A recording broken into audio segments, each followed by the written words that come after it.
I was on my way to do a gig on the Alabama coast, to meet some folks, make a buck, and play some honky-tonks. Ain't nothing new, it's the way my life has always been. Then it hit me hard that I was here to talk with him again, in a graveyard in Montgomery, in a storm.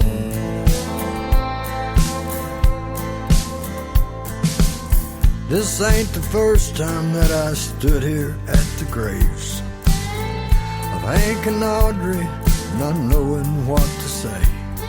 When I go south on 65, I usually end up here. He OD'd back in 53, so why do I still care? In a graveyard in Montgomery. Welcome everybody to Picks and Bones. This is your host Eric, bringing you the best in Americana, red dirt, black dirt, and some good old Carolina clay, and just good American rock and roll. Tonight, we are live and in person with the legend himself, Billy Don Burns. Let me welcome you. Billy, welcome to the show. Thank you, brother. You know, that legend thing started 7 or 8 years ago, and I tried to stop it, and I never could, and so I just let it go. But I was always scared somebody like Willie Nelson, that is really a legend, would see it and think, I know him. I mean, you know, goddamn legend. But, you know, I don't know. Anyway. Well, and I mean, in a lot of people's eyes, you are a legend because you've inspired so many younger artists that are coming up with what they're doing their thing. It's amazing, man. I don't know how that happened because I never really had no big hits, but I think because this is my 50th year playing honky tonks. I think that's probably what it's about. I don't know. And that's because you're real. I think that's the biggest thing, because so many people are not. They have that one persona that they put off when they're out and they're out on stage and everything, and then there's a different one where you don't change. Well, thank you, brother. I mean, and you put on one hell of a show tonight out here at Puckett's. That's for damn sure. But let's talk more about you. We'll get into the wheres and whens and everything. If I could, I'd like to mention Linda Parks and Jeb Brown. Jeb's my main booking agent, but sometimes Linda helps us in the Carolinas, and I just want to mention that. Yeah, she's an awesome lady. And we'll go ahead, and we've got a mutual friend, too, that I'll give a shout-out. I know he's going to listen. Dallas Moore. Dallas, nobody of mine. Yes, he is. Keep it going straight, amigo. We appreciate you. He's like me. He's out there somewhere tonight, ain't he? He is, for sure. How did you get started playing music to begin with? My daddy, the only time I ever seen him in church was in a coffin. But Mama kept us in church every time the doors was open. But I was Daddy's favorite, so Daddy would take me with him when I was a little boy, and I seen a lot of stuff through Daddy. But we'd get back home, and I'm talking about when I was 4 and 5 years old. We'd get back home, and Mom would have me in church again. And I think that's wide spectrum from booze and whores to Jesus. I kind of think my songwriting came from all that. I don't know, but that's what I think. No, I mean, I can see that. I mean, that's kind of goes hand in hand with everybody. I mean, you got your booze and Jesus, or my wife's a poet. She has one line in one of her poems that she had it was a 12-pack of apostles. That was one of the best lines I've ever heard on something. When did you start playing guitar? When I was about 14, I guess. You remember what it was? What kind of guitar it was? I do. We lived in the Hills, Arkansas. We had to order it out of Sears Roebuck catalog from Chicago. Okay. And it was a Silvertone, and I think it cost $12. And it was, of course, the strings was real high, but I learned some chords on it. And then after I'd had that guitar 6 or 8 months, I was at church, and this guy that played guitar there played a Gibson. And he said, hit a chord on mine. And I hit a chord on that Gibson. I said, man, if I ever get the money, I'm going to play me a Gibson. And that's why I'm a Gibson man. I love a good Gibson myself. I know everybody's like, you got all the Martin fans and everything. Or in Taylor's. I mean, I'd love the sound, but not everybody can make them sound as well as they can. I'm a Gibson man. Of course, I tell everybody I'm the worst player I know that makes a living with one. That's about the truth, you know. Really. No, I get it. Who were some of your influences musically? The two biggest would be Hank Sr. and Johnny Cash. And there was a lot of them, but they were the two big ones. And I tell you, old, man, I can't believe it. John Fogerty, you know, to me, Creedence was country rock. And Oh, yeah. And John Fogerty had a big impression on me, too, man. It was working man music. Yeah. You got any favorite stories from the road that you can tell in public? Most of them are X-rated.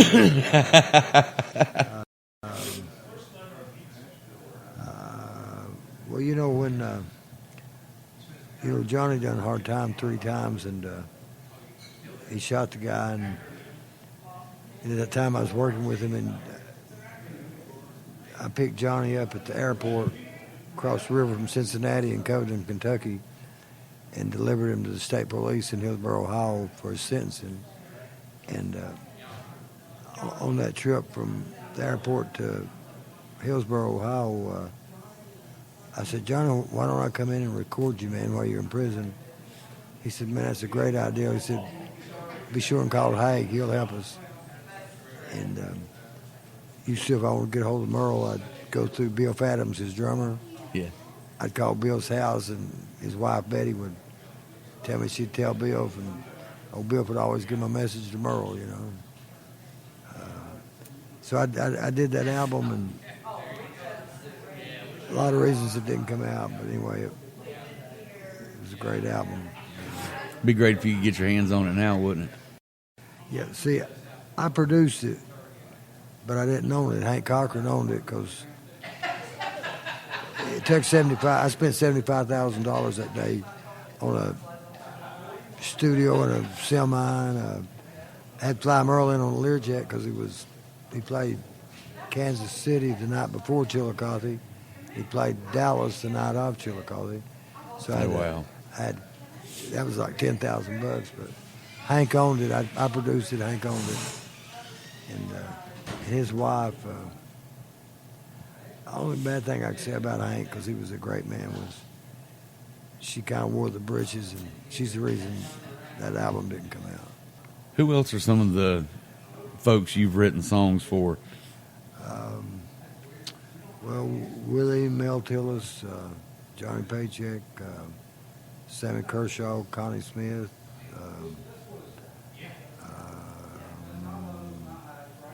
and the new guys would be like, of course, Whitey Morgan ain't that new, really. After Waylon died, me and Whitey toured with Waylon's band some, and then after that was over, a few months later, Whitey got a hold of me and said, man, I'd like to cut that song, because your memories cost a lot when you don't make them.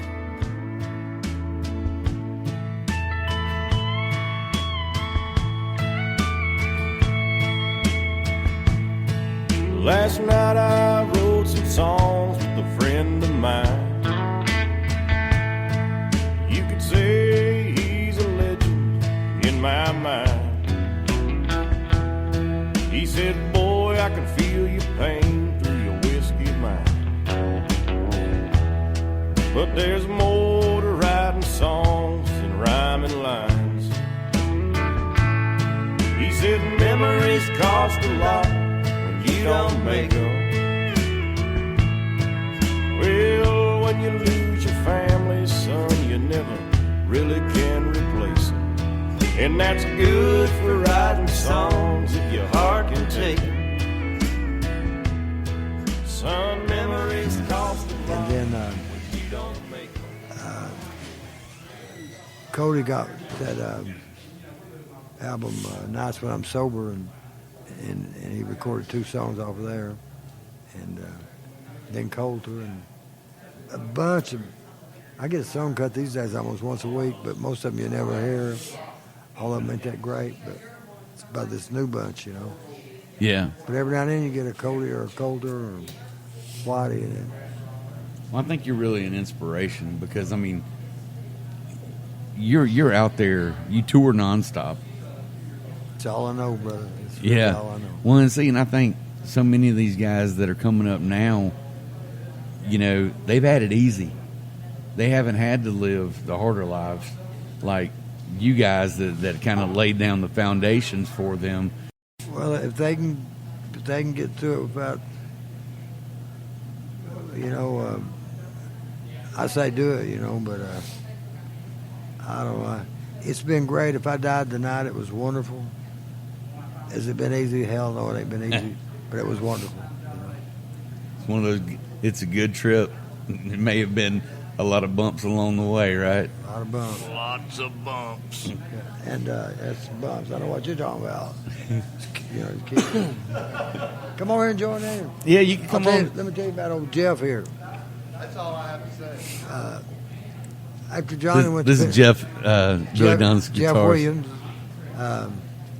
He was the leader of The Living Circle. John Carter Cash. He put John Carter's band together and was leader of the band, and got to spend a lot of time with Johnny and June. Jeff did, and Played in the Living Circle band. It was June Carter, Johnny Cash, Rosie Carter, John Carter, Laura Cash. So you really played. I played guitar with Johnny Cash and June Carter for almost 2 years. That's awesome. I almost made the prison band myself. Right on. Was he hard to work for?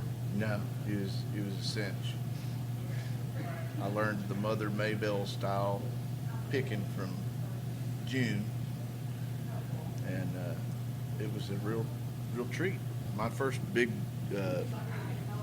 introduction to country music in the traditional sense, and after that I got into bluegrass, played with Hayseed Dixie for a while, Great band. and really I got the gig playing with them because I produced 77203 or Train Called Lonesome on Billy Don Burns, and we used the two brothers, the mandolin and banjo Reno brothers, Dale and Don Wayne Reno. Their daddy wrote Oh, okay. yeah, their and daddy so was they're Don like Reno. bluegrass royalty, man. They pick their freaking butts off. They can play any instrument, both of them, but they both specialize in banjo and mandolin, and that's what made Hayseed Dixie what it was. Yeah. And really they hired me as the guitar player from doing the session with Billy Don. They played on his record. We gelled so well. We went out for a while together, and we did shows with Billy too. We went to Europe with Billy one time. Went to Berlin, Germany, and played the country music Messe What a mess. The mess of festival buyers convention. Yeah.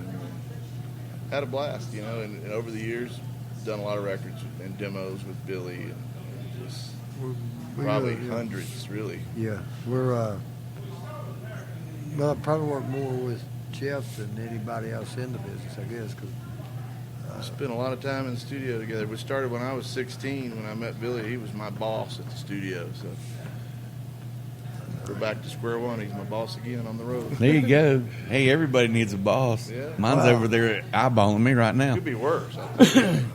Yeah, there's damn. It could be a damn shame worse, couldn't it? Wheeler. but you know, Jeff is a good one, and we have a good time. You know, if it ain't fun, brother, I ain't gonna do it. You know, it's like, you know, it's got to be fun for me Yeah. to do it. I mean, if the club owner's on my ass or something, I walk out, and I don't take much shit. Never did, but damn sure on at 70, you know. Yeah, I mean, you don't have to. I know you said, you know, you kind of got brought into the music and everything with your dad and whatnot. Who were you listening to back then that really got you inspired to keep playing? The first ones I really remember would have been Hank Sr. and Johnny Horton, Lefty for Sale. I was about 10 or 11 when Johnny Cash had a hit called "Give My Love to Rose," Mm-hmm. and I started singing that, and then I found out it was from Arkansas, and it made me think that, well, somebody from Arkansas can do that, I guess, you know. Johnny was a big influence. When I got that letter, I cried like a baby. You know, I couldn't believe it. You know? Yeah. What's the hardest thing about being on the road all the time? Well, you can't have a family. I mean, if the woman can't go or don't go, one or both will be having an affair, and you know, it never seems to work. You know. Yeah. It's hard, you know. You know, you do a hell of a lot more driving than you do playing. But like we played in damn little town, Tennessee last night, just northwest of Nashville. I can't even think of it. About a 500-mile run today. And the night before that, we played Chillicothe, Ohio, where Johnny was in prison at. And the night before that, we played Cleveland, and that's how I lived my life, you know. I mean, I played from Tokyo to Paris. I mean, I've been pretty well traveled, really. What's it like playing honky tonk overseas? Man, I tell you, the Europe crowd is really, really good to people like me, and in Tokyo too. I mean, if they love you enough to bring you over there, they're going to be a good crowd. You know? I told people once I really started doing this show, you know, you got to look at the numbers sometimes. It doesn't matter, but I've got a lot of fans that love the music that you guys and the folks I'm bringing on my show. France loves country music and honky tonk and just good old Americana. Yeah. They can't get enough of it. And I mean, I love that because I mean, I told somebody, I'm like, hey, I'm big in France. Y'all kiss my ass. You know, if I can't make it here, I can at least go to France. I played over at Disneyland in Paris one time. It's pretty wild. Yeah, it's been good, man. It ain't been easy, but it's been good, been fun. If I died tonight, it was worth it, you know. Well, I know, you know, everybody has ups and downs. You got a new album coming out. That's really wild, too. I mean, best record deal I ever had, I got when I turned 70. That's hard to believe it. That's Very unusual, very unusual. Yeah, and you've been in the business 50 years? Yeah. First time I ever got paid up front from a record company in my life. This company's out of New York, and a buddy of mine that used to manage Charlie and George Jones, Charlie Ammerman, told me he could get me a deal with these people. And I knew Charlie believed he could, but I didn't think he would. They got MCA distribution. It's a pretty big company.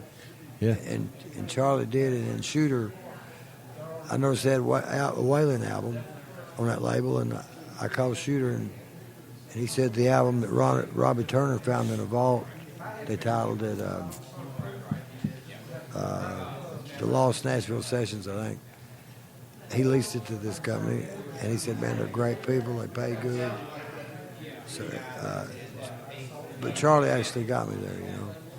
Charlie gave me this watch right here, which is about a $500 watch, Pierre Cardin. He told me in 1974, see, he managed George Jones and Johnny Paycheck in the 70s. Yes, sir. Managed Johnny in the 80s.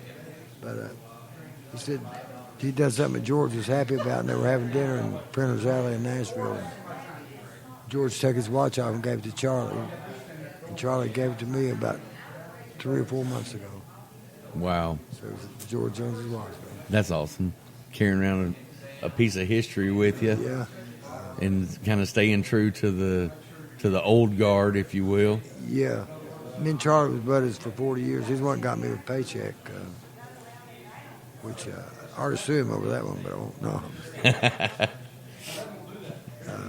Hey, when you is this blasting out right now, or is it going to be run later? Or? It'll be run later. Let me know, would you? Absolutely. And I'll call Charlie Ammerman and let him hear it, and Jeff will want to know, and Jeff Brown and all them. So Oh yeah. So what's the name of your new album? they titled it. They put Outlaw Billy Don Burns Country Blues. Okay. The guy that owns the label come up with all that. I think they think I'm a real outlaw because I've been to prison. I guess maybe I am. I don't know. But, And you still ride your Harley. all I can, brother. All I can. I mean, you're still picking. You're still living your life. Nobody tells you what the fuck to do. So you're out there just living your best. Man, I see them kids with my name tattooed on their arm. I get thinking I must have missed something, because that's quite a commitment, It is. And I think whether you realize it or not, I think you mean that much to a lot of people out there. It's crazy, but I don't know how that happened. Well, your songs, I mean, anybody that's ever listened to you, I mean, everybody's got their one song or, hell, half the catalog that, you inspire people because you are real. You've lived your life on your terms the best you could. And in a day when not everybody has that confidence to get out and do that, it's easier to get signed up with some big fancy record company and everything, but you've kind of pretty much stood your ground and been your own man, and that's why so many people are going to look up to you for that, because they may not experience that in their world right now. When I got out of prison, Shooter and his wife Misty went down and had BDB tattooed on their arms. Those kind of things make me think I missed something somewhere, Or you did something right. I don't know. Well, let me tell everybody where they can catch some shows and everything. I know February 15th, Billy Don Burns is going to be at the Palace. Or the Backroom Lounge. Oh, okay. I'm sorry. Well, over there at Jeb's place. You're right. Jeb Brown, that is. It's right there at Springfield, Illinois, Springfield, Riverton. That's where he's playing. Then on the 17th, he's got a sold-out record album debut at he'll be at Duke's in Indy. Great club, man. And then on the 19th, the Palace in Duke, Nashville. If the people get louder than me, I forget my words, and I have to cuss them or walk off. And when I did that guy's club, Duke's at Indy, Yes, sir. next time I played there, he had a neon sign over the stage that said, "Shut the fuck up and listen." I love it. And that club's really been good to me. But if it gets louder than me, I can't do it. It's just I can't think of my words. Well, I know you've had a long day. I've just got a few more things that I call these the bare bones. Okay. These are just some simple things. We've already talked about what your favorite guitar is. You're a Gibson man. What is your all-time favorite book? I'd have to think about that. Well, I tell you, a book that got me into reading was Jack London's Call of the Wild. That got me to read. I'd never experienced. I could hear the snow falling, Mm-hmm. And then I got into John Grisham and read several of his books. I liked his books too, but Call of the Wild made a big impression on me. That's good. Are you a barbecue man? I like it, yeah. You like pulled pork or brisket better? Man, I like them both. Now, do you like dry rub or are you a sauce guy? I'm not really a sauce guy. I like mine. That's how I like them too. Okay, what was the first record you ever got or picked out for yourself? Well, I guess the first one I ever bought was about 1965, somewhere in there, which means if it's 65, I would have been 15 years old. And Willie Nelson had a record out, Turn Out the Lights, the party's over. They said it all, good things was in. And I went and bought the single on that. And my brother, the preacher, who turned out to be a preacher, he said, because Willie wasn't a big selling a lot of records back then, but I'd read about him, you know, and my brother said, "That son of a bitch can't sing." I said, "Well, I don't know." I said, "He wrote that song, you know," but that's the first record I remember buying, and you know, I bought Waylon's. It was the first major album he did, about '66. He had an album out before he put out in Phoenix, but this one was on RCA. I can't think of the name of it right now. Nashville Rebel. I bought that within 6 months when I bought Willie's, and they weren't connected back then at that time, but that's like two of the first records I remember buying was those two.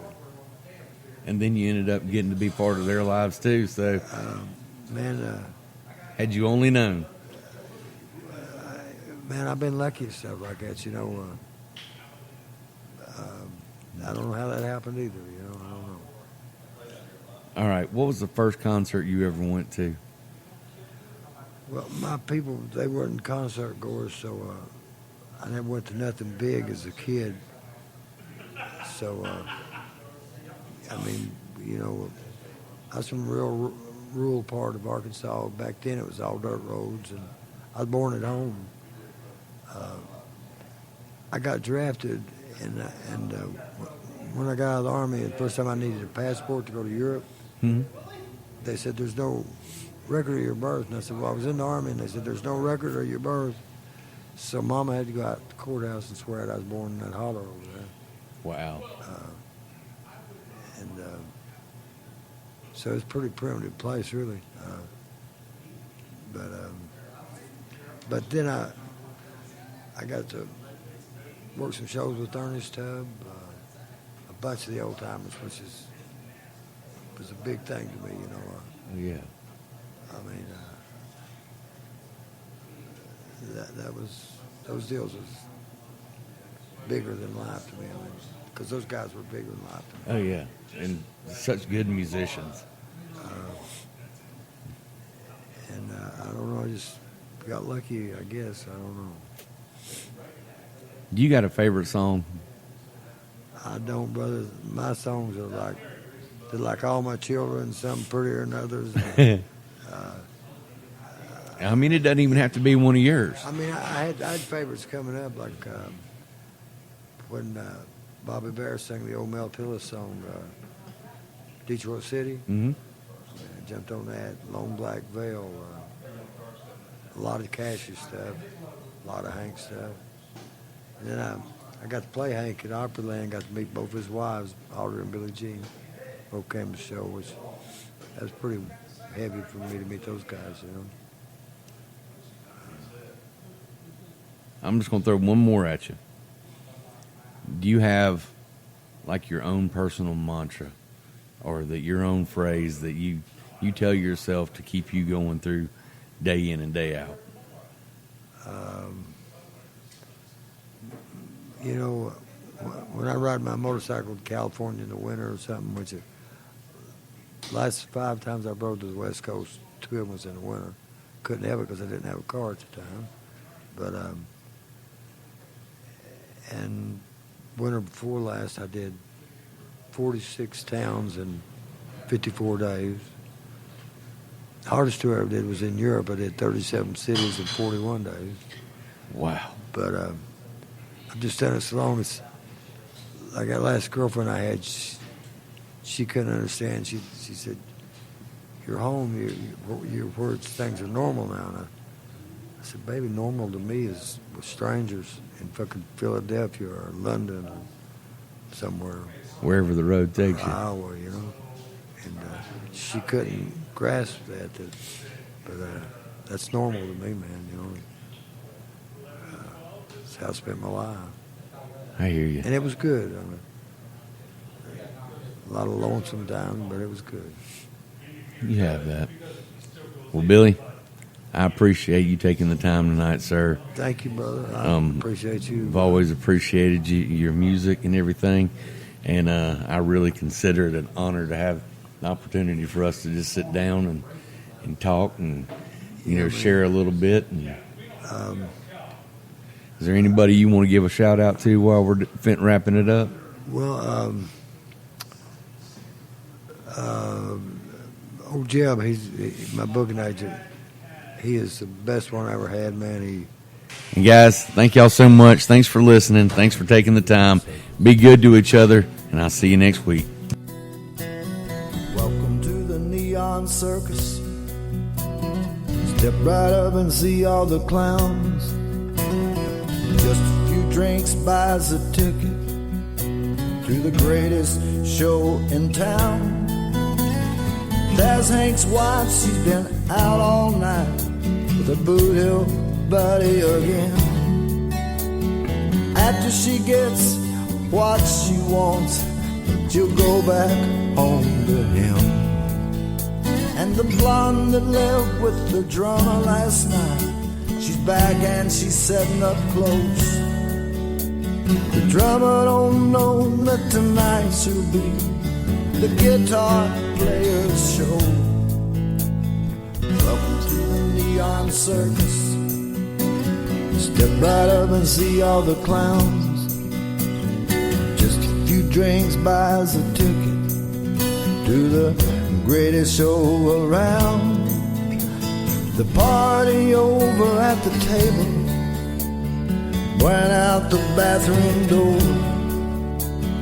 Everybody knows what they've been doing, coming out wiping their nose. There's Full Moon Freddy, Boot Scootin' Betty, got on the western wear.